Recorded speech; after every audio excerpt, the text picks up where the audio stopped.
Right. Good evening. Welcome to Dirt Track Central. As always, this is Matt Kovacic. And I'm Justin Hopp. And we're going to talk about area racing as usual. So we'll get started first. Tell you, just give us your feedback, suggestions, comments, questions to ourselves or our guests. You can do that by texting or calling 785-201-9188, or you can also email us at dirttrackcentral@gmail.com. We'd of course like to thank our sponsors, Engine Quest, Extreme Motorsports, BMS Modifieds, VP Heartland, BSB Manufacturing, and Contour. We'll just go right into our video of the week. This one we trying to remember what we're playing here, but it is from down in Texas at Texas Thunder Speedway. right. It's the IMCA Stock car main, and let's see. Get it up here. this one again is not our footage, but we had some good racing at Salina Speedway this week, but this one was kind of stuck out as being a really good race, and so that's what we want to show you. Show you something you didn't already get to see. So.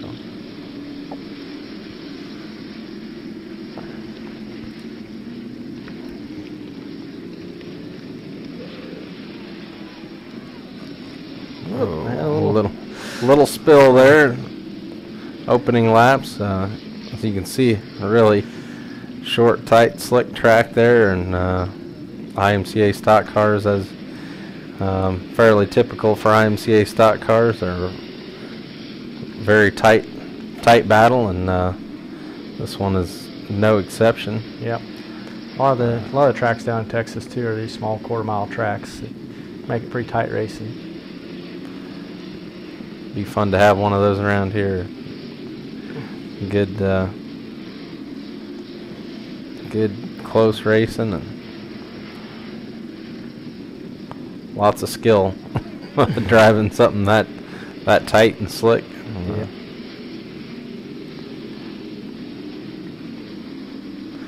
We'll get to see a little bit of that yellow-red flag that you guys talked about that have been down there before too later. Yeah. Still I haven't seen the yellow-green one yet, but Yep, that is something they do in Texas. They use a yellow and green flag if there's somebody spinning or something like that that may came to complete stop or is not in the line of traffic, just to let you know there's something on the track. But then if you see the yellow and red, that actually means the caution is out and, slow down. And so the yellow and green is just keep on racing, but be aware. Some people have came from around here and went down there to race. They see that flag and lifted, and they got passed.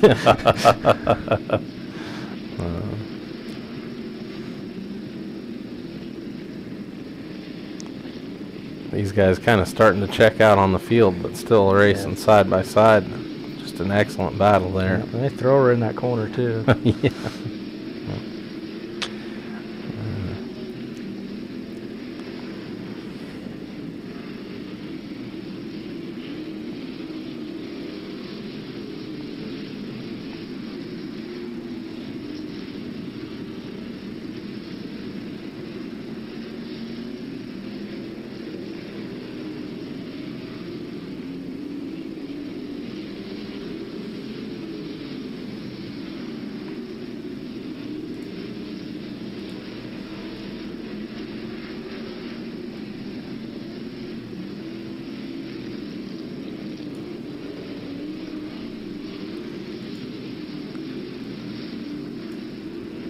Starting to catch some lap traffic here. It could get interesting. I guess that one pulling out of the way, but we still got a car racing them for it.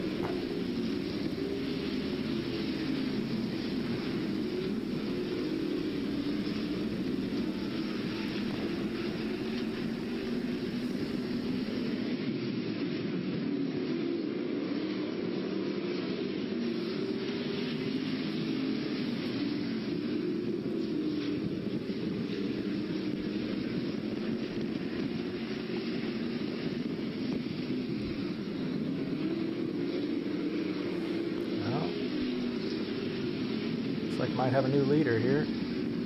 Starting to get an advantage on the bottom, but man.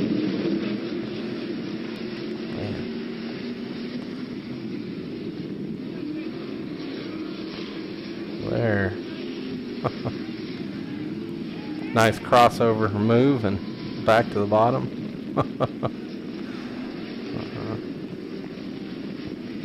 There's the white flag. Might have been a last chance slip up there.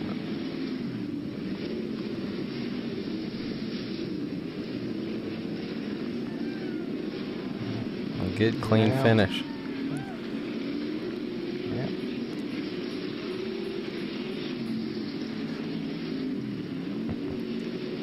Do a little victory lap, I guess. That's right. He wasn't quite done yet. All right, good one again there from Texas Thunder Speedway. That's another thing. If you post a video, get a video from your local track that you want us to see, want us to share,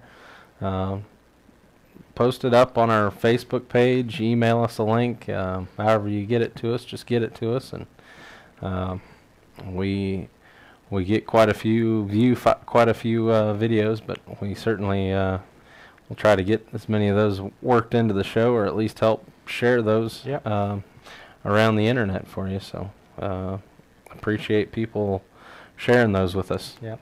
You know, kind of Engine Quest are kind of a title sponsor, and they kind of sponsor our video of the week, and so we kind of got part of a commercial we've been working on for them too. So we're going to go ahead and play that for you guys here too. Get the right thing here. IMCA cylinder heads power drivers to the winner's circle. From IMCA modifieds to stock cars to sport mod divisions, the checkered flag flies often for EQ team racers. As a general sponsor of IMCA Racing and the title sponsor of the EQ Cylinder Heads Wild West Modified Tour, EQ cylinder heads are used throughout IMCA divisions. EQ's 23-degree performance cylinder head is the most powerful cast iron head out of the box and approved for use in the EQ Cylinder Heads Wild West Modified Tour. All right, thanks again to Engine Quest EQ. Eric and the guys there are a huge help to the show. Help us with feedback and obviously sponsorship to help us out with equipment so that we can make this happen. So appreciate that. We'll take a look at some area results here. For us, we went to the Salina Speedway Spring Fling. Boy, I tell you, if that race would have been hyped by the media as much as the weather around here got hyped last week, I don't think we'd have had a seat in the grandstands. But for the listeners from around the outside the Kansas area, you may still have heard on your news that doom was coming, and yep, I think go to the basement for the weekend and never come out, and all this other stuff. And I think it kind of had the opposite effect on the races and the race fans and the guys that showed up, because they were all scared about the weather. So yeah, definitely kept quite a few of the travelers in, which is unfortunate for the guys. Salina's got a bit of a reconfiguration to the track. We've done some nice work to the infields, and just work to continue updating the facility, and so commend them for that. The track still needs some fine tuning, but a lot of the facilities and things are still taking shape. Yeah, the lighting was beautiful, and so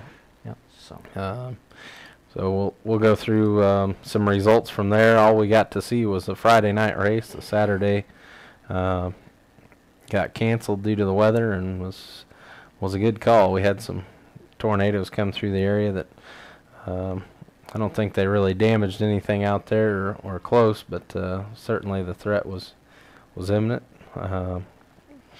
In the modified division, hobby stock division, I'm sorry.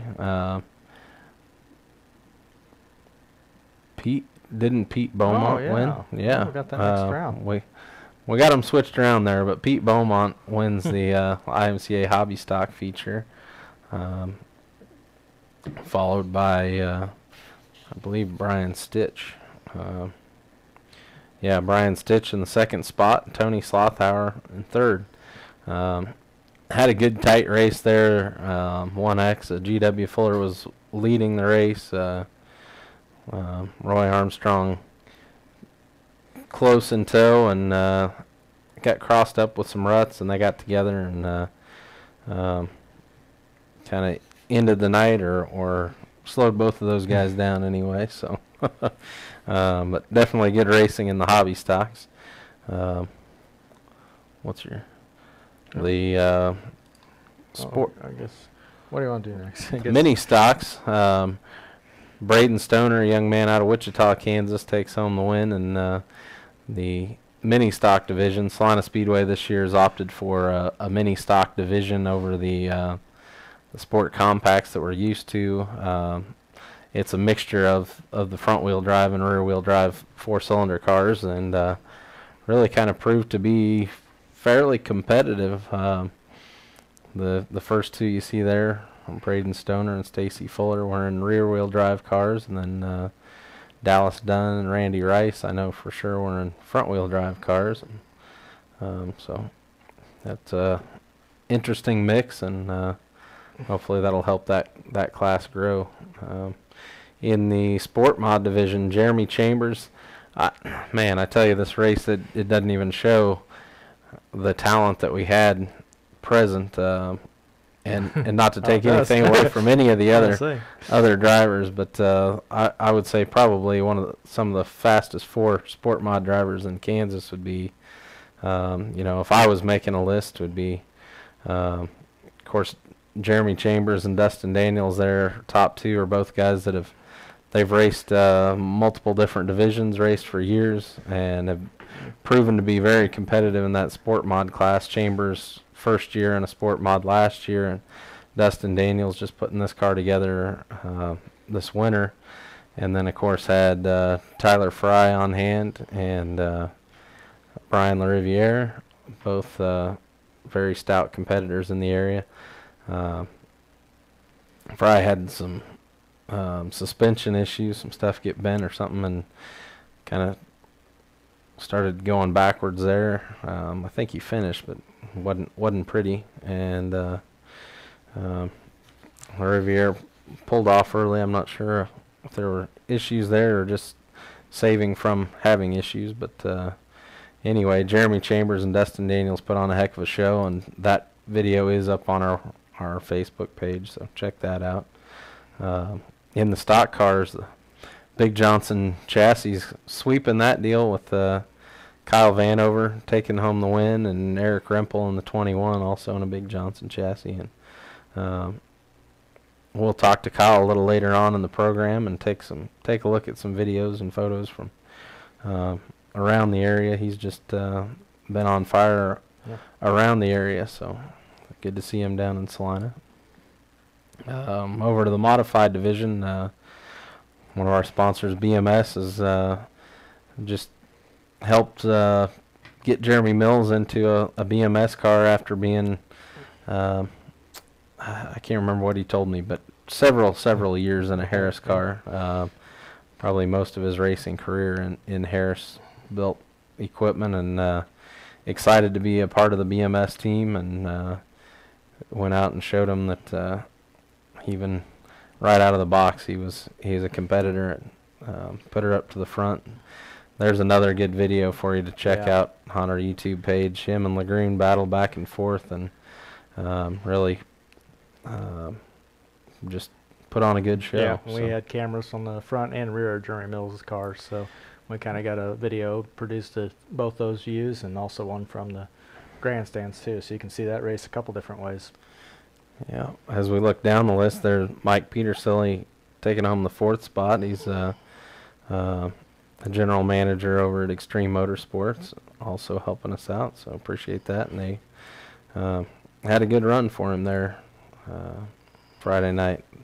As we said, Saturday night we had rain and did not get to race. Sunday at Waukene, we I don't know when something kept us from racing there, the threat of weather, whatever it was. But so we only got one race in this weekend. But Beaver County Raceway was able to get their races in on. Was this race on both nights? Both There's nights? yeah, Friday night. So this would probably be Friday night's results here, and in the hobby stocks, Jeremy Wagner took home the win there. He was followed up by Cody Davis, Regan Seller, and Toby Shields. And the sport mods looks like Jeff Knopp, and then the D8 of Dale Wagner, followed up by Mike Waddle, and the 85C of Clay Sellers. And for the stock cars, we had Perry Meisner took home the win. He's followed up by Brandon Fisher and Keith Riley, Jason Taylor, and Sonny O'Hare. And for the modifieds, looks like Brendan Gimmel took home the win, followed up by that's heat race there. Let's go to the feature. Vernier took home the win, followed up by Cody Gearhart, Van Gimmel, and Ryan Hager, and Cole Trigot. And then Brandon Gimmel took home 6 spots. So that was Friday. And Saturday's results in the hobby stocks. Looks like Sonny O'Hare took home the win, followed up by Jeremy Wagner, W.D. Watson, and Regan Seller in the 4th spot. Sport mods, we had Robert Elliott took home the win, followed up by Jeff Kopp and the 85C of Clay Sellers, and 4th place was Dalen Bergeson. And go on to the stock cars on Saturday night. Ron Hartman took home the win, followed up by Jesse Taylor, Brendan Fisher, and Ron Rich. And the modifieds was Jeremy Frenier again, took home, so he won both nights out there. And he was followed by Brandon Gimmel, Cole Trigot, and Cody Gearhart. And that was, we didn't have the URSS results there. So I should have grabbed them, I guess. I thought something. Yeah, I would have thought they'd have been in with that. There, and I think those were. There was something wrong there. 'Cause Perry Meisner won Saturday in the stock cars, and but anyway. Yeah, that's right off their website. That's off their website. That's what I'm getting them. So we didn't, like I say, we didn't get to make it there. So I'll just pass on what we got from them. So and well, so you want to go on to the photos? All right, the photos of the week. I'm going to go over. We're still lacking in submissions, so if you're a photographer, send us a photo if you would like to compete in our little contest or just show off your work. You know, it's a good way to get your work out there. We allow you to link to your website where you're selling your photos, so be sure and show them to us. This week, because of a viewer requesting the submissions here, we've got a couple of photos that I took with Dirt Track Central. This one here is Justin Murdoch on the bottom. This is at RPM Speedway. by the way.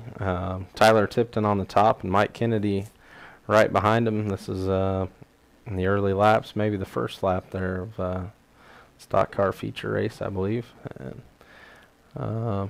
I think that one won by 1 like. Okay. Yeah, so We had a tight battle, I think, between the three. There's only a couple of likes difference between all of them. So anyway, this is Dustin Forsberg down at 81 Speedway in the Mod Light division. Nice photo there taken by Mike Pfeiffer. And this is another one that that I took.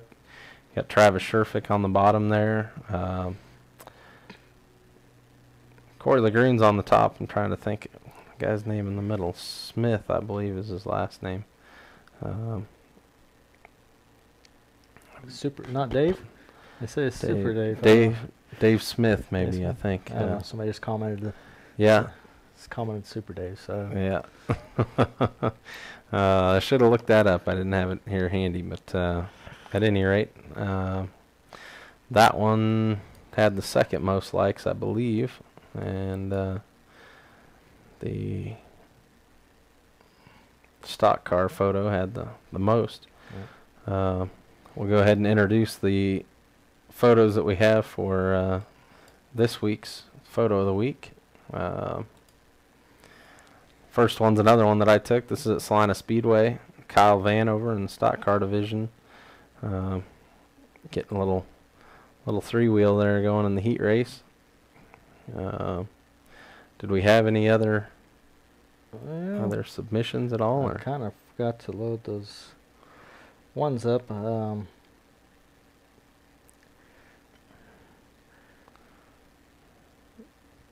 We do have this one picture. Looked like somebody took from behind the fence of a car wrecking. It's let's see if I can get her on here.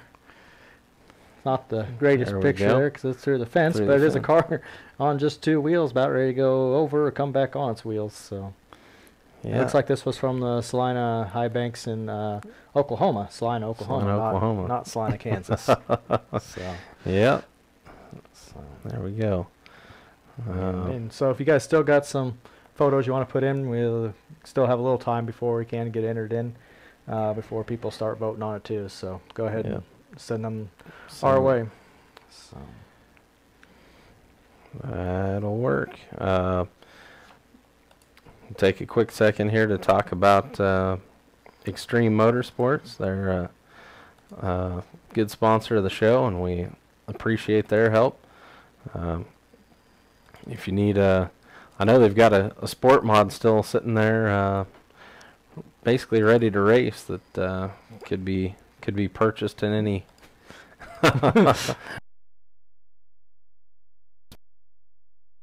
At any rate, they do have a sport mod roller, or even as complete as turnkey, if that's what you're interested in.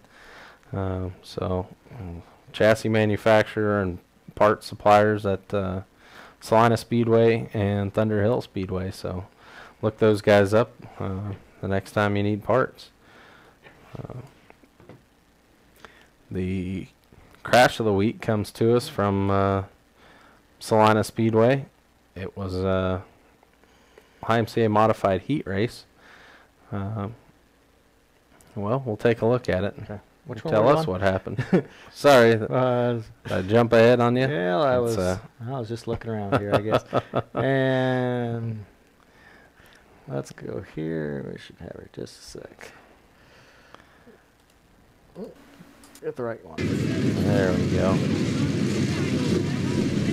This one shot from the catwalk at Salina Speedway. Thanks to those guys for having us in and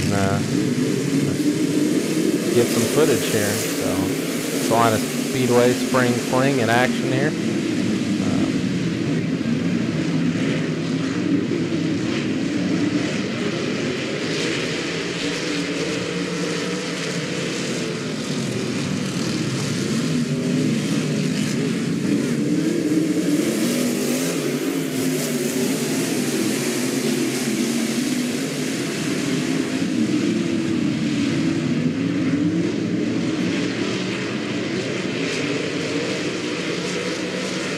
ahead and started clear at the back, and he's already caught a couple of cars. See Roger Peck out there in the lead. 53T, that's Sutton. Larry Sutton. And Jerry Phillips goes around, and We got a little here slow she is. action again. Just a little too hard and a little too bumpy there. Yeah, got ramped up. There's Blosslinger. That one wasn't too bad, but then, yeah. That hit by Welsh hit knocked her pretty good. So. Yeah.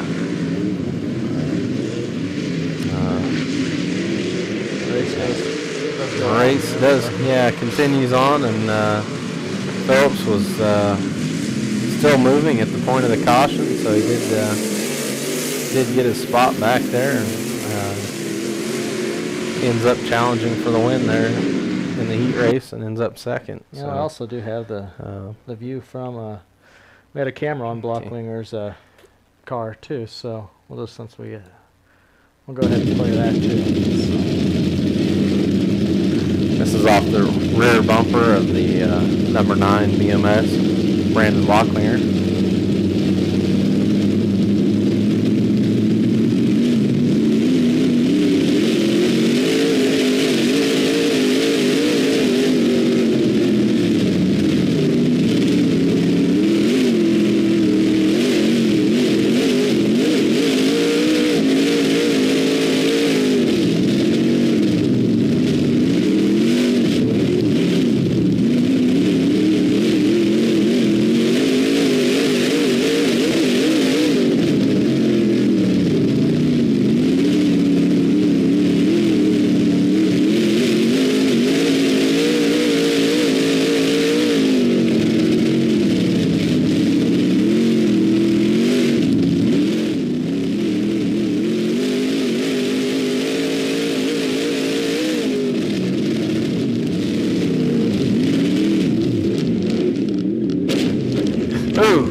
It gets really quiet right before that second hit too.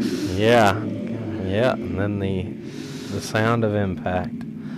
Brandon did make it back out for the feature, but I think kind of rigged there to get it that way, and had some work to do when he went home. But I guess that's part of the fun sometimes. So. That was a contour video from the rear of Brandon's car that we just saw there. I'd like to thank them for being a sponsor of the show. So. Yeah, we could go ahead and talk about the contour product while we're on that. That's our product of the week this week is the contour products, and we do have some here to kind of show off. The camera that we're keeping in stock right now, and the kind of the most popular at this point is the Contour Roam, and we just got hooked up with the Contour Plus from Contour as well. They start off as the Contour Roam is kind of the least expensive version. We would probably compare that to like your GoPro and some of the other onboard cameras. Has the similar functionality, 1080p HD video. Has a robust construction. It is waterproof without an extra case. Onboard rechargeable battery, and then micro SD card is what we record on. Takes a lot of great video, and that's what we use on a lot of, especially our rear views, and just take several different views. The ones that you see from us with the speedometer and the telemetry, those are taken with either a GPS or the Plus model. The Contour Plus both have a GPS chip in them as well as a Bluetooth chip, and with that GPS chip, it actually can track the cars around as they go around the track, and then we can actually turn that data into a speed data and overlay a gauge onto it. So you've seen a lot of the videos we got, which shows a speedometer and sees how fast they're going as they go around the track. And this Plus camera also has a few more extra features than the other cameras. It actually has a live HDMI video out, so you could hook up to your TV or to a live stream coming out. And it also does have a mic input if you did want to add an extra mic input to have sound coming from a driver or some other source too. Contour's got a lot of nice little features. It stores all the memory on a micro SD card, just like your phone uses. Both the Plus and the GPS model have removable batteries that you can charge up, or you just plug into a USB to charge them, and they last about 2.5 to 3 hours, so plenty for one night of racing. And what's really nice about these cameras, both, especially the roam, they're very easy to use. The roam, they say, in just a one switch on to start recording. And with the GPS and the Plus, you do just have a power button in the back, and once power's on, kind of same way, you just slide it forward to start recording. It's got a light up on top showing you're recording and a light up front. So they also nice feature of the GPS and the Plus is the Bluetooth feature. I guess I probably should have tried to set this up a little bit ahead of time, but you can show that video that has it too, if that. I can maybe get it real quick. I just got to guess which one it is. Yep, I guessed the right one. So I don't know if you can see on here that you can actually see yourself and see what you are. You can also look at your battery life and your storage space, and then you change all your settings. So that's a nice feature of both the GPS and Plus models. So, but you know, all our video, if you've seen our videos before, have been shot with one of these models of the Contour cameras. So the roll bar mounts are real nice, easy use and sturdy mount too. You just use a hose clamp to clamp around any one of the bars on the car, and then it's got a ball type mount where you can position this thing about anywhere you want. And another nice feature of the Contours is the rotating lens. So if you do have to mount the camera sideways, you can rotate the lens so that your picture is upright. Just make sure you do turn that back if you do turn that, so you don't end up with video that's sideways. So, yeah. Then you need a good program to turn it around. We have made that mistake before. So, but there you go. As you can tell, the really good high quality plus the sound quality is really good on these two. So you can, and that's one thing nice, easy in the features to turn the sound level up and down in your settings, so you don't have way over loud engine roar noise where it doesn't sound good too. So. All right. So that's our product of the week. Again, we'd like to thank those guys, and I guess not to let any cats out of the bag early, but I think we're working on some kind of a deal to be able to give another one away thanks to Contour, and so we'll get those details ironed out, and probably have something for you next week as to how you can get entered to win some Contour product, and that's how those guys are choosing to help with the show, and we appreciate that. Yeah. And if you're interested in getting one for yourself, just hit us up either on Facebook or at the track or whatever. We got a bunch of the roams in stock, and we can get these Pluses too, and hopefully have some more of the GPS models soon. So I guess we've got a couple of questions here on Cover It Live that we'll address. And this is a technical one, so I'll let you answer. With the Ustream, as I understand, Ustream is the way to listen to it live, correct? Yep. The only way you're going to be able to listen to it live is through Ustream. I think there is a link on there if you do load it up on your phone there to go to the Ustream app and actually search for Dirt Track Central, and you should be able to find the show and play it on your smartphone too, if you're not being able to get away to your computer. But if you still can't get it that way, you can. We will have the video recorded and posted up later too to listen to. So if you can't catch us live, you can find that archive on our Facebook, on our website, YouTube, however you choose to find that. But we'll have it posted multiple places, and so appreciate that. I don't even know how to address the other question. Why did Armstrong get black flagged for barely touching Cheeseburger, but the 24 door slams beep out of Mills 3 times? I guess that's some of the good and the bad of having recordings of the races. Maybe is sometimes you get to see things from a different angle than what the officials got to see it from, and I guess that's the best way to explain any officiating discrepancies at times are obviously have to be called the way the officials saw them at the time and how they deem fit. And in this particular case, that's what they saw and how they saw it and how they called it. So I think a lot of that might have had to do with somewhat of how rough the track was too. I think guys kind of tried to get in there a lot harder than they thought they could, and they hit a rut, and the car jumps up out away from them. There was contact made a couple times. So. Yeah, when you're racing that tight and things get out of control, that's the way she goes. So I guess we can go through questions all night, but are we heading to? I guess we're splitting the group this weekend. Haven't done that much in the past here yet, but I have a Dirt Adrenaline event in Kansas City, and so I'm going to do that, and also go check out the USMTS race at Valley Speedway on Friday night. I hope to be able to get some footage there and things. So I should be in Salina too on Friday night, and then I think we'll both be going to Waukene, right? We'll be So teamed back up at Waukene.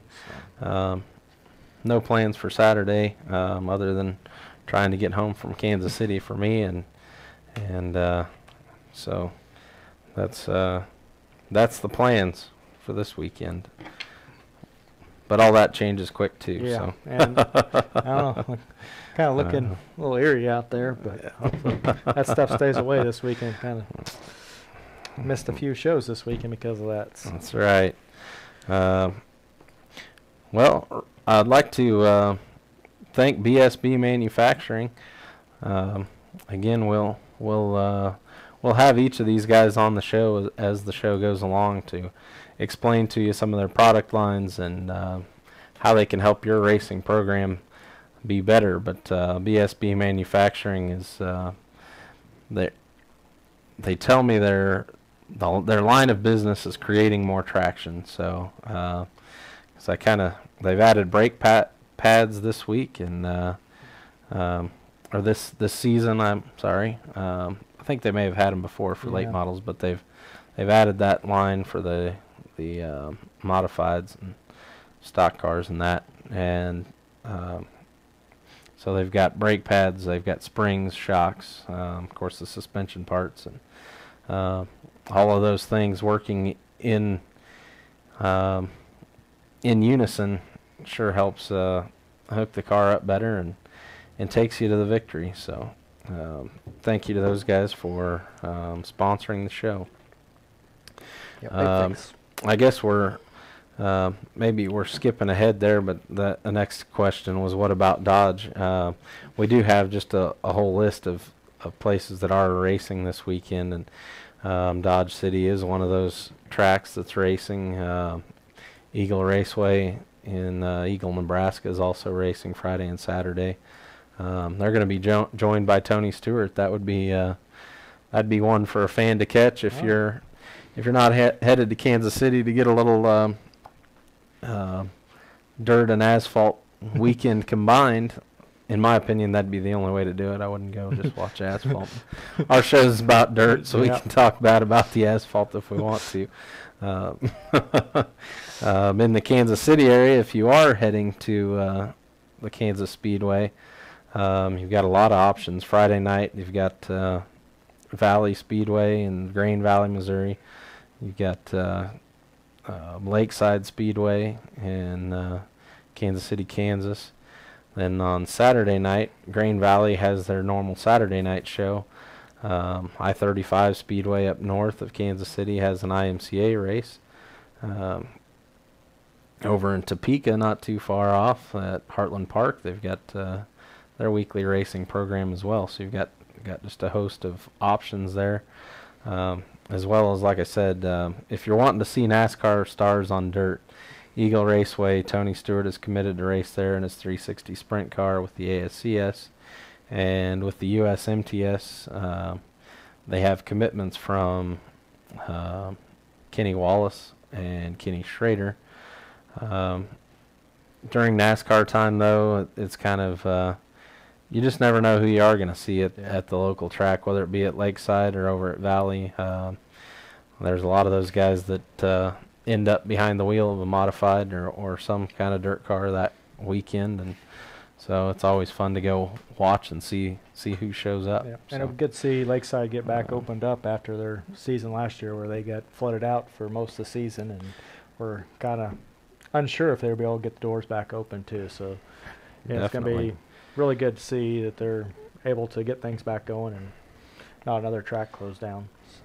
For you guys out west, McCook Speedway also has their season opener as well in McCook, Nebraska. So Junction Motor Speedway, McCool Junction, Nebraska, has also got their season opener. So that's all the ones I have on my list. I'm sure that as many fans from around the country as we have, I'm missing some, but those are the ones that were brought to my attention, and so those are the ones I'm relaying on. Let's see where we're at here. The bonehead move of the week, I don't know that we didn't have a good video that other than that modified heat race could classify as both, and most of the time our crash of the week could also be considered bonehead. Yeah, most of the time that one works both ways, but to many fans, Joaquini raining out was or winding out or whatever it was a disappointment anyway. But and they may have been doing that just in a preventative maintenance too, with they kind of afraid that storms may have jumped back up too. I don't think they did, but right, could have happened, and save your behind and keep from having your fans blown out of your stands. That's probably not a good thing to have happen. Well, we'll go ahead and try to get a guest on the phone here. Who should we dial up first? You got Pat there. Let's see if we can get him. Pat Johnson, who we're giving a call here. He's owner, promoter, PR man, toilet fixer, and whatever else at the Great American Dirt Track in Jetmore, Kansas. So, you there, Pat? Hello. Hi, Pat. This is Matt and Justin, Dirt Track Central. Hey guys, how are you? Very well, thank you, sir. We just had a brief introduction to you, Pat, so the fans have an idea of who you are, but why don't you tell us a little bit about your history with the Jetmore Motorplex and kind of how you got into the racetrack promotion business. Well, you know, the actual low is called the Jetmore Motorplex. From, I think, 2001 up till around, 2005, and it sat vacant for, 4 or 5 years. So back in 2009, a friend of mine, I was looking to buy some more farm ground, and a friend of mine, I drive a dirt late model. Anyway, a friend of mine that lives out there called me and said, hey, I didn't find the farm ground for you, but there's a racetrack out here for sale. So, that's literally how it happened. So about a week later, I went out and met the owners at that time and got my car out, took a couple laps around it, and we literally made a deal that day, and it was pretty much done. So. Had you had aspirations to be in the dirt track promotions industry, or? Absolutely not. Not really. Like I said, I drive a dirt late model and raced for years, and just, it was just one of those kind of, I don't know if you want to call it the right place at the right time or the wrong place at the wrong time. It's all a matter of perspective, right? We enjoy it. It seems to have been a good run so far. We've made it to a few shows down there, and always seems to be an entertaining show. You've got some big ones on the schedule this year, as have you in the past. But we'll talk about what's in the future so that the fans know what they've got to look forward to. Tell us about your schedule this year. Well, we got, first of all, this weekend is our practice. That's just for all classes, come out, kind of do some testing too. But our big shows, and if you've been out to the facility, like you said you have, then it's really what I call a showcase type facility. It's wide open. It's out in the, anybody that's seen the movie Field of Dreams, it's kind of how you can envision this track. It's, surrounded by corn and cornfields and wheat fields, and it's just it's set up out on the plains. It's just a beautiful setting. And so it really leans towards, kind of inviting to have those showcase type events. It's plenty of room.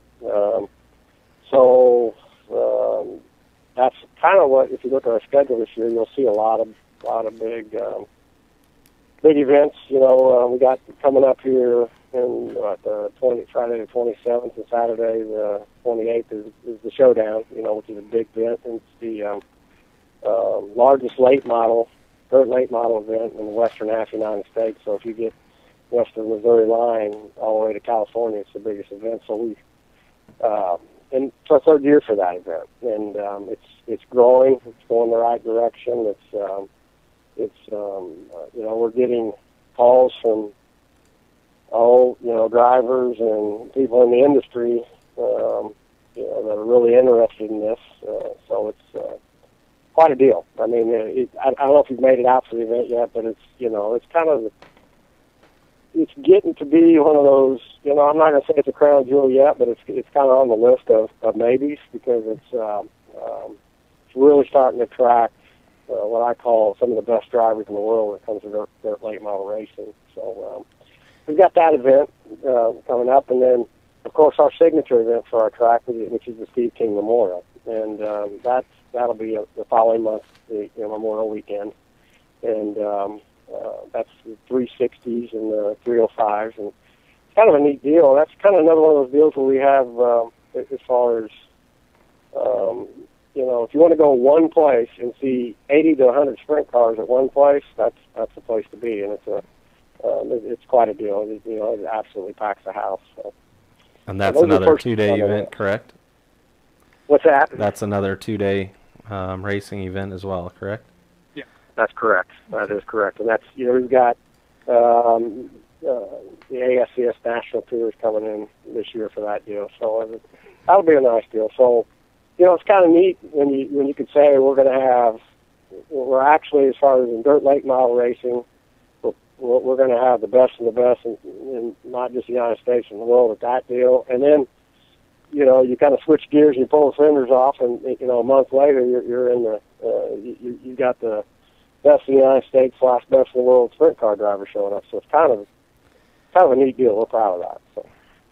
Definitely, especially the sprint cars. We still get to see a few more shows in Kansas, but the late models in Kansas has gotten to be few and far between if you're wanting to see, especially the top name open late models. And really, we don't have all we've got is Salina Speedway is kind of starting a limited type late model weekly program, which is excellent to see for the late model fans. But when it comes to really seeing a big late model race, traditionally, it's kind of been, the last 6-7 years that you're going out of state to see that. And so to have something like that that's close to home, for us is a huge opportunity. And unfortunately have other commitments that weekend. So I know that I'm not going to make it. I guess we haven't discussed it yet to see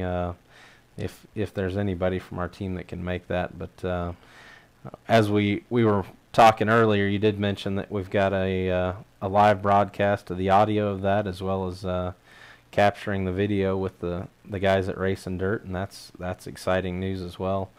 Yeah.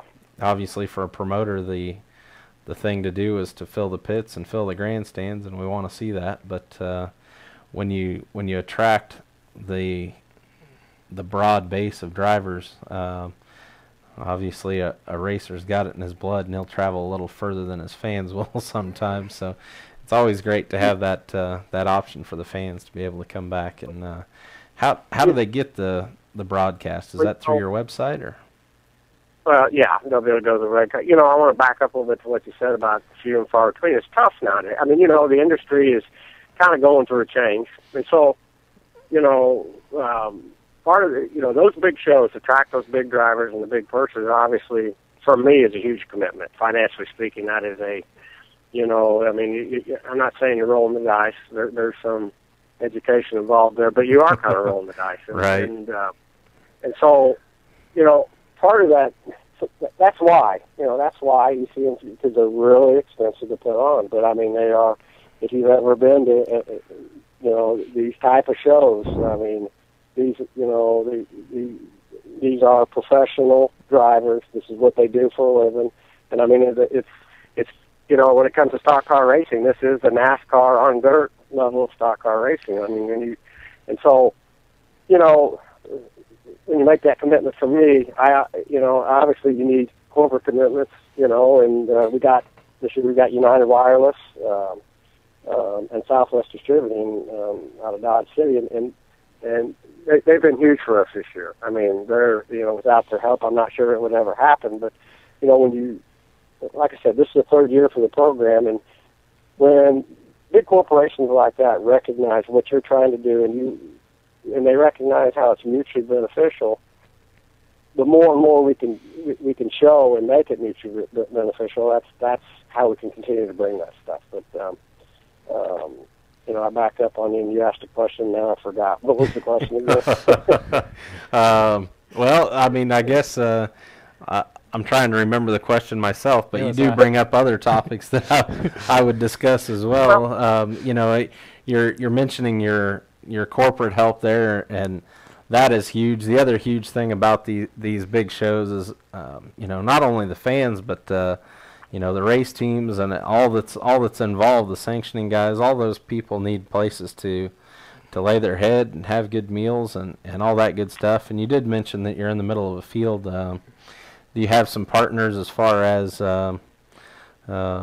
restaurants, hotels, that kind of thing, to accommodate the type of fan base that you're bringing in here? Yeah, and you know that area, that is, yeah, absolutely. They all step up in anywhere from, you know, the city to, you know, the local restaurants, the local hotels. You know, they all make a commitment to it because they understand the impact that it is for the community. That's a huge financial impact for that area, and so it's. You know, I'm naming the bigger sponsors, but we've got a lot of affiliate sponsors that you know, day in, day out. And I remember the question, by the way, and you were talking about where we can find the broadcast. And if you go to our website, greatamericandirttrack.com, you'll be able, and you click on media, and you'll be able to, you know, you can look at some videos, which also you'll see an area where it's for the live. You'll find it on there where you can find the live audio. And if you click on that, you'll be able to listen to the races live for the showdown. And that's put on by RacingDirt.com. They're another one of our sponsors, and you know, that's huge too. You know, there's kind of different views on that of letting people listen to the race. You know, oh, you're not packing the stands, but you know, it's kind of like any other business. You can't, you know, you want to give them some access, you know, give them live audio, gives them kind of that taste of it, but it also, you know, once they hear it, then there's, you know, you think ahead about it. In my opinion, that'll eventually bring them to the stands. It might not be this year, but it might be the next year. But definitely. You know, and seriously, when you look at drivers like, you know, Billy Moore, you know, 6-time World 100 winner, Wendell Wallace, you know, from World Outlaws. You got Brad Looney. You got Terry Phillips. You got John Anderson. I mean, the list goes on and on and on. These are high caliber drivers that it's just, you know. Well, as you said before, these are professional level drivers, which you know, is a huge thing.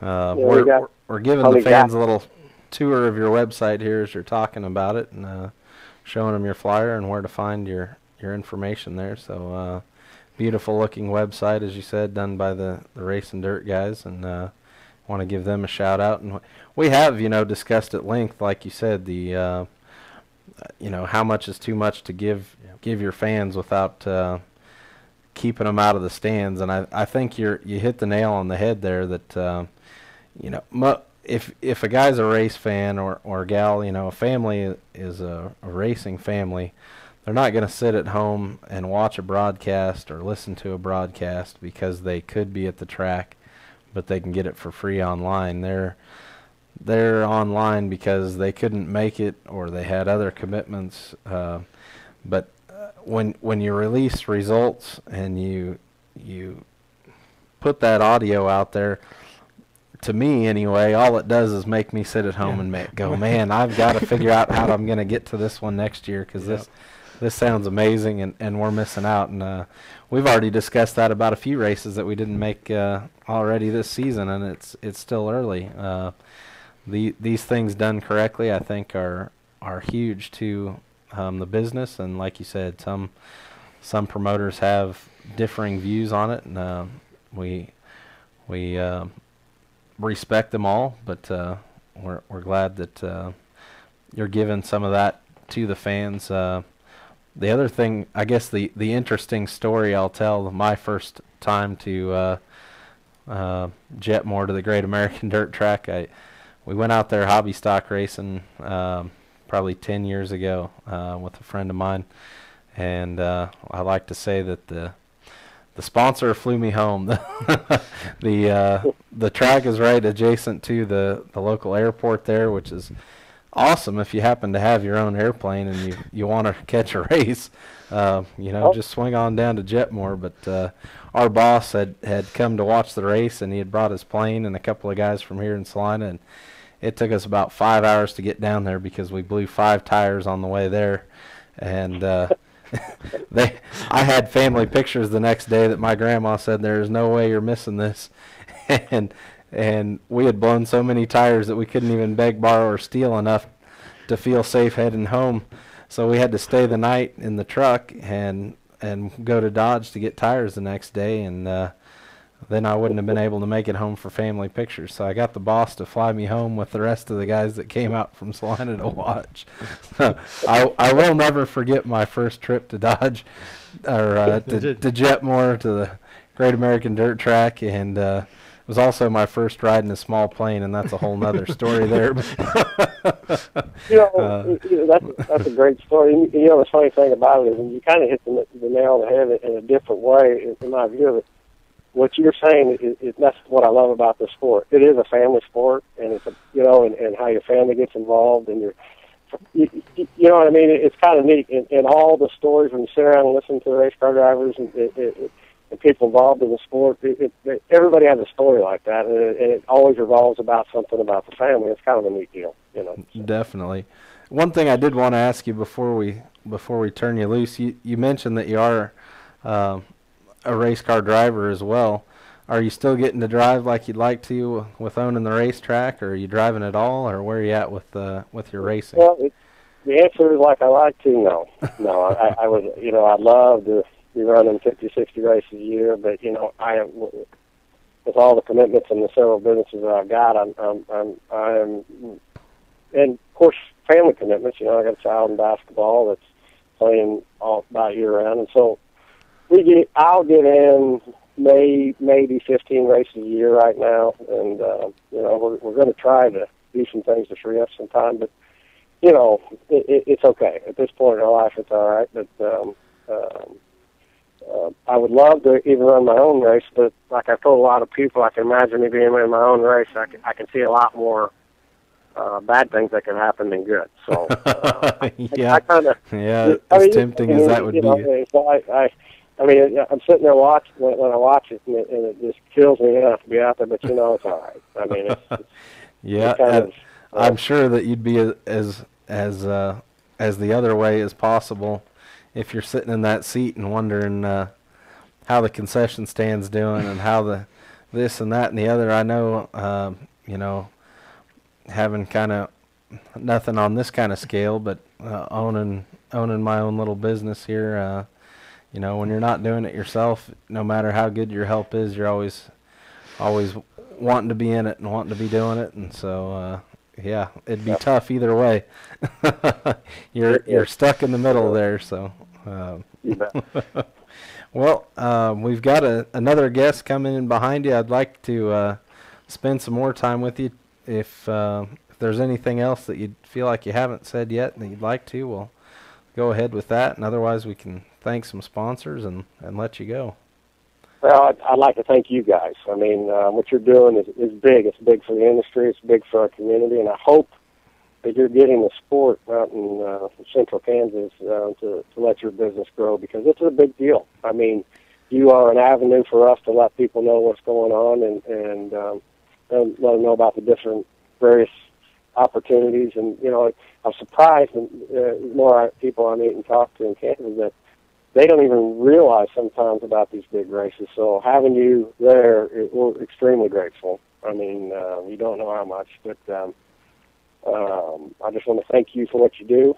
And like I said, if you have a chance, you know, on the 27th, 28th, and you want to try to see some of the biggest late model races in the United States, I would really encourage you to come out to the Great American Dirt Track. It's going to be a lot of fun and it'll be a good time. So, guys, thanks for everything. All right. We thank you for sharing your evening with us, Pat, and we will be in touch. So have a good evening. Right. Thank you. Thanks. Again, that was Pat Johnson with the Great American Dirt Track down in Jetmore, Kansas. And if you have a chance, like you said, some of the biggest names in late model racing that you'll have the chance to see in Kansas are down there, and that's a huge dollar commitment. I think $15,000 to win, I want to say, for the late models. So that is huge. So be sure to support those local businesses down there that help make that happen. Support that race, and let us know what you think. So we are going to dial up Mr. Kyle Vanover now. Kyle is driver of the number 19, or KY19. I guess he's been since Boone hadn't taken the letters off. IMCA Stock car.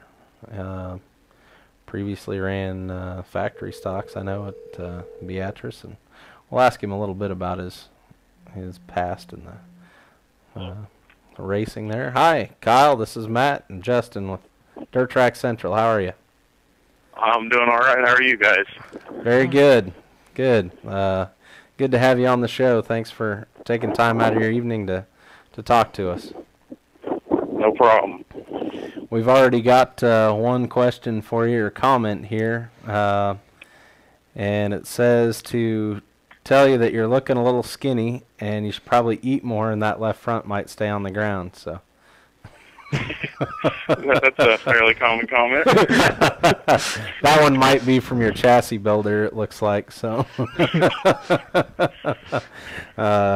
giving you a hard time already. So we're going to show the fans some onboard video from you. Thanks to Contour for that, and the course Hop here for editing that stuff. But let's just start from scratch. You know, I don't know how many of the fans know Kyle Vanover. As you know, I guess I kind of got to know you last year as you started racing some IMCA and going to the Super Nationals and that. But tell us about your history in racing. How'd you get started?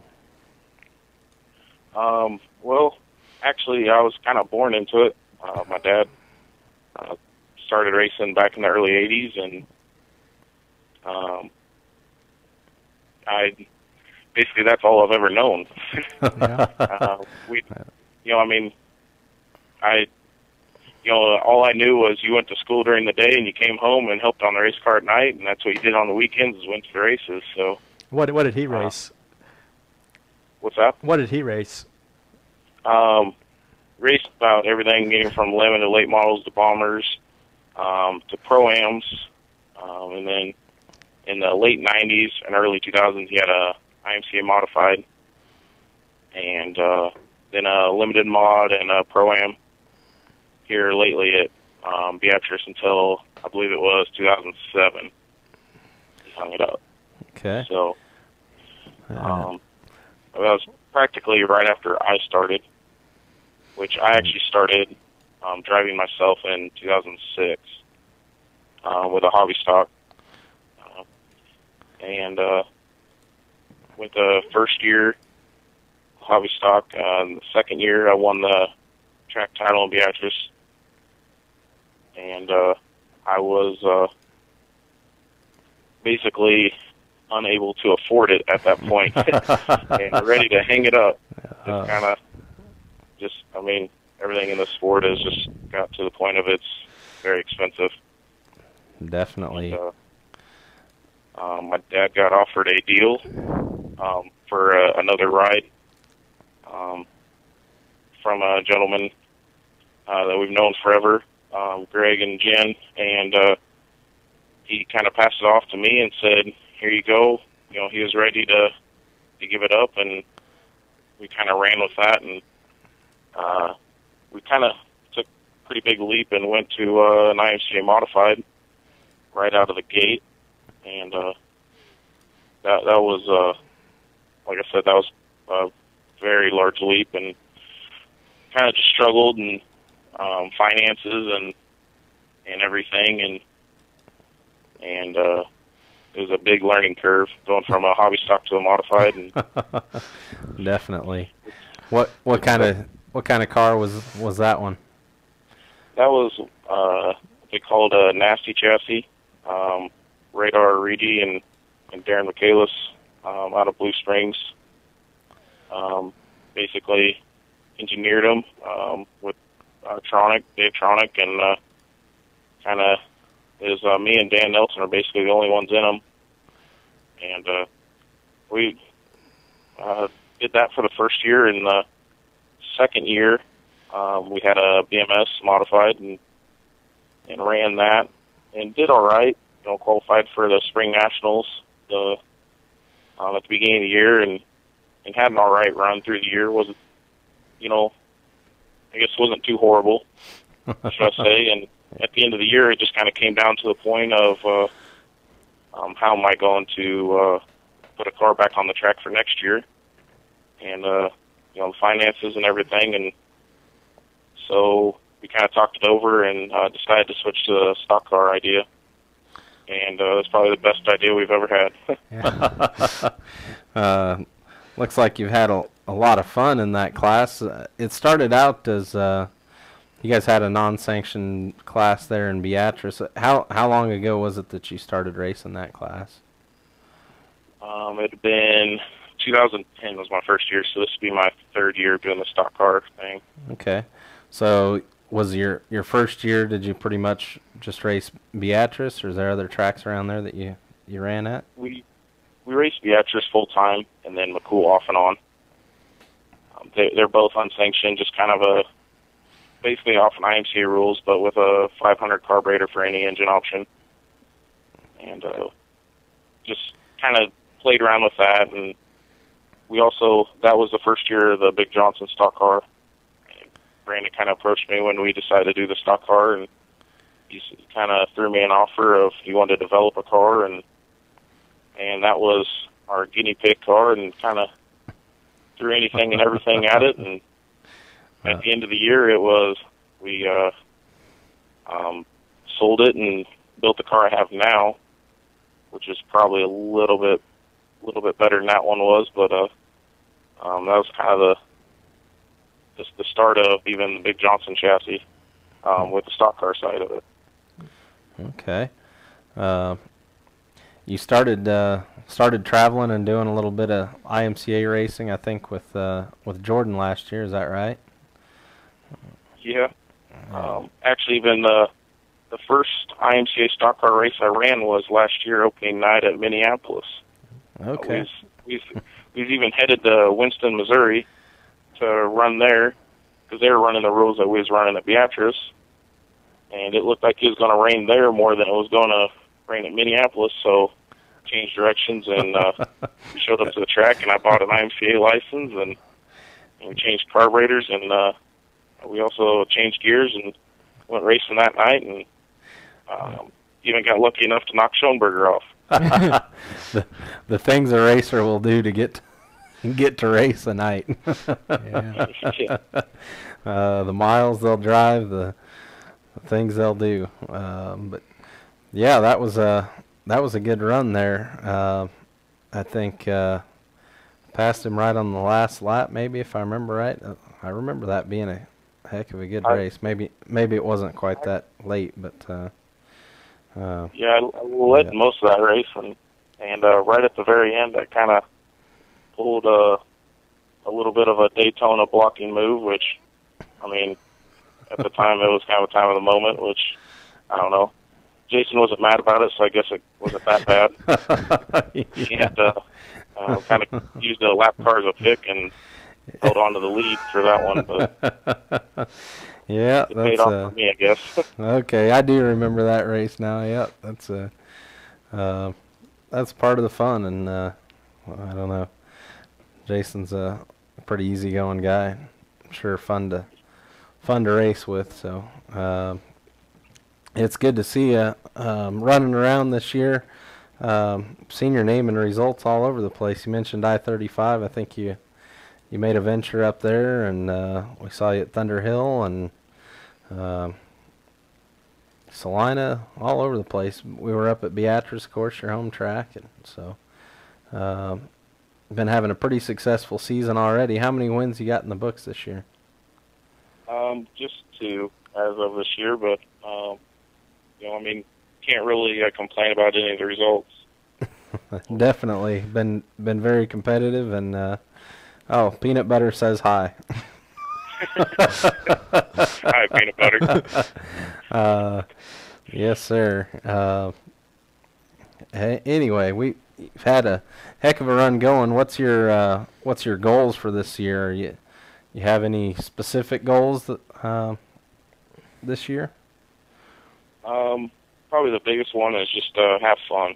I mean, it kind of goes back to the expense of racing and everything. If you can't have fun with what you're doing, it's hard to swallow what you're doing. It's hard to go out in the shop every night and work on your car, or tow 2-3 hours before, or just go racing and the tow back to not have fun. Right. And, but other than that, we're going to race Beatrice full time on Friday nights, and Thunder Hill full time on Saturday nights is our plan as of now, and at the end of the year hit Benton Super Nationals. Good. Yeah, you had a pretty good run up there last year as well. I think we got a picture up here. Is this from there? Yeah, that might be a Boone picture. You added the KY at Boone and never took it off. Did that just stick, or you just decided not to take it off? Well, I'd done that before, but when I registered for Boone, I put it as my second pick because I figured, with 100 and some cars, there's no way I'd get the number 19. And so I had them made up and put on the car before we even left. And I went into the registration tent, and she's like, well, Virginia goes, well, you got it. There's not another plain 19. So then I had to break it to her that I already put the KYs on there and might as well change it. And, I figured from there on, going to the specials, it'd be easy. You didn't have to worry about putting an X on or anything. There you go. And for the beginning of the year, figured, a couple of these specials, just the same thing as last year, that it would just easy registration. That's right. Peanut Butter wants to know if we're going to see you at the Fall Nationals this year. That's plan. He Yeah. just needs to get us a better parking spot. Yeah. I'm sure we can negotiate something. Oh man, you got a crew that travels with you and helps you consistently, or people you'd like to thank there? Yeah, here lately it's just been me and Leroy, and he's kind of over here every night, getting the car ready to go and helping me tune it. But other than that, it's when we stay local, I got my dad and mom follow me, and Lloyd and Bob, a bunch of guys that kind of watch over and help out as much as I can. It's definitely, you can't do it by yourself. Right. Yeah. And it's too stressful to do. I think that it doesn't matter what hobby it is, whether it's race cars or boats or riding dirt bikes or whatever it is. I think we do our hobby first because we like what the hobby is, but I think the thing that addicts you is the friends that you make and the people you do it with, and so not having a good group of guys to come with you sure probably take it out of you, I'm sure. So that's always a blessing to have that group that'll follow you and help you and do what needs to be done to get the car back on the track. We've talked about the expense of racing. What do you do for a living to afford racing, besides the sponsors, of course? Well, I work at Speedway Motors in Lincoln, Nebraska, fixing and repairing everybody's shock absorbers. And these modifieds are pretty good at keeping me in business. So, but that's what I do day in and day out from 8 to 5. So I don't know that it pays for all the racing, but it definitely helps. Yeah, I'd have to imagine that's kind of fun to get to work in the racing industry. Or I don't know, does it get old doing racing day in and day out for your hobby and your job, or do you enjoy it still? It's fun. I mean, it's something that definitely helps my racing because we're learning more and more about shock and suspension and what a race car needs and everything. And I'm hearing about what late models or what a bump stop and this and that or this spring rate does to your car and different ways of tuning your car. I mean, it definitely helps my operation, and it's a lot of fun for me, but there's definitely times you get burned out, and there's times you get home and you just want to shut your phone off. And you want to just go lock yourself in a room that has nothing to do with racing. But, yeah. It's, like I said, I was born into it, and that's kind of really all I know, so it isn't too bad. Keep on doing it. Yes, sir. Kind of somebody explained it as an alcoholic. I mean, it's hard for an alcoholic to give it up, and that's kind of the way I see racing. You see a lot of people that when they give it up, they have to completely stop, not see anything of it. Yeah. It gets in your blood. Yeah, it is. I remember. I live in Minneapolis and kind of neighbors to Dave Hardesty, and he said when he got out of racing, he's cold turkey sold it all and worked on building his business and raising his family, and said hadn't been to the dirt track in I can't remember 10, 12 years, and his family had gone on vacation and he had to work late and was home by himself, and the guy called and said, "Man, I need some help at the track tonight. My normal guy's gone, and would you mind helping me?" And he said, I went back and I helped him, and he said, I think I had a car on order by Monday morning and was back in it for I don't know how many more years, but was back at it again. So you're right. I think the only way for a true racer to give it up is to not see any of it. So yeah, it would definitely. I don't know how I would do it. I mean, there's weekends that I would go help Jordan Grabowski, and I mean, those are still kind of fun, but you still go out and you watch the the stock car feature, and you're like, man, if I was out there, I think I could at least, be running, top 10, top 5, Yep, I'd have played that move different. I'd have. Yep. And only if I would have brought my car. Yep. Sure is cheaper to leave it at home, though, isn't it? Oh my. Well, do you have a list of sponsors there that you'd like to thank for helping your racing operation? Yeah. First of all, I'd like to thank Brandon, even with his fat comments. He's still a big help. And Troy with After Hours Graphics. Right now, we're actually putting new vinyl on the sides of the car. Going all out, huh? And the Cortland Diner, they're new this year, and T-Wise Tobacco, and Orange Bowl, and Matt Sue hear all about it. Lloyd Jordaning with Jordaning Lawn Care, Nebraska Crop Insurance, Schmidt Machine, Russ and Brian over in Fairbury. They do a heck of a job. Any engine machine work you ever need, they definitely will be there to help you out. Then new this year is Eric at EQ, Engine Quest. We've been kind of working together, and he's a great person to have on your side. Yeah. So we can certainly agree. What's that? I said we can certainly agree. He's been a huge asset to our show, and knows a lot of people, and is going to continue to help us. But also, just fun getting to know the guys like you that they're helping just develop their program and learn more about how to make those products all work together. So. Yeah, I mean, somebody like that, they really help give you more bang for your buck, and they definitely help you out, point you in the right direction, and try to make you a little more power.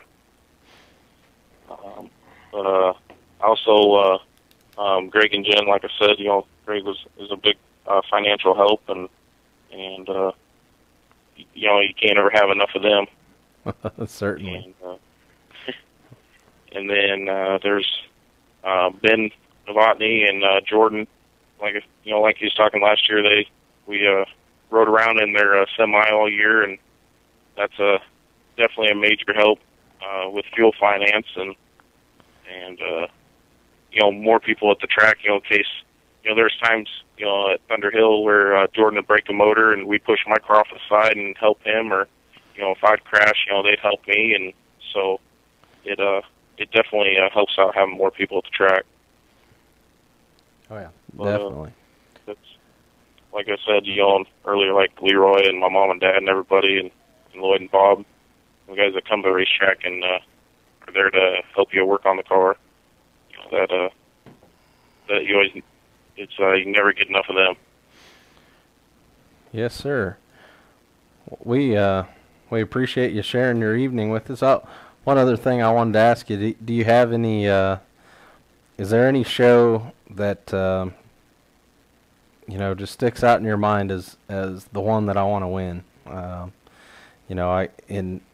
In modifieds they got a lot more of them, but for stock cars they're still getting to be more and more shows that pay well and draw well and that kind of thing.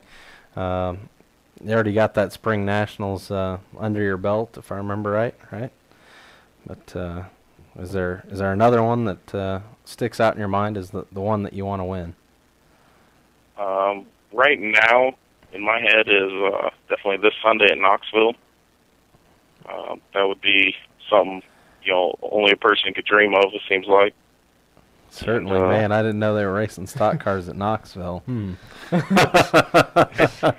this weekend with Toby's putting on that first annual spring deal. So, like I said, definitely, winning at Knoxville is something to write down as your career highlight. Definitely, but, that would be a big one. Other than that, I mean, obviously, everybody's wish is boon. Yep. Yeah. So. Yeah, and there's how many hundred guys with that same dream when you pull in there. So that's definitely a tough one, especially when you're. not running that track every week, but that's a big one. Probably the best one that pay the best, should I say, would probably be Hayes. And if we won that, peanut butter would definitely help celebrate that one. Yeah. Yeah. Well, the fortunate thing is that he'd help you celebrate your loss too. You can always count on peanut butter for a celebration. So. Good deal. What's I didn't know anything about this Knoxville race. I mean, what's the stock car purse? I believe it's $750. Okay, and modified sport mods and hobby stocks, I'll make the assumption. Do you know? Yeah. Okay. Yep. Well, we'll have to look up some information on that and get that posted up. But that's a good deal, and we'll wish you luck there, and go ahead and turn you loose. So. All right. Thank you. Thank you. Have a good evening. You too. All right. Again, Kyle Vanover, driver of the Bigg Johnson number 19 IMCA stock car. So thanks to him for coming on the show, and thanks to all the fans for chiming in today. We'll do it again next week. Yeah. So for Dirt Track Central. We do have one more deal. We didn't do our picks. What did I miss? Oh, and man, I keep forgetting that. And I took the pick last week and actually picked the winner with Jeremy Mills, so I got some extra points. We haven't really figured out our point system yet. But yeah, we need to go back and look and see who we picked and get our points totaled up. The system is very easy, but remembering who we picked, that's the thing. Yeah. Since we're only both going to be at Waukene, I think that's probably the track we should choose. So I chose the track, you choose the class. Okay. Let's choose the stock cars. We just got done talking on about the stock cars. So I guess I'll let you go first since I won. Since you won, there you go. Man, the stock cars is a stout competition everywhere, but at Waukene they're pretty even. Well,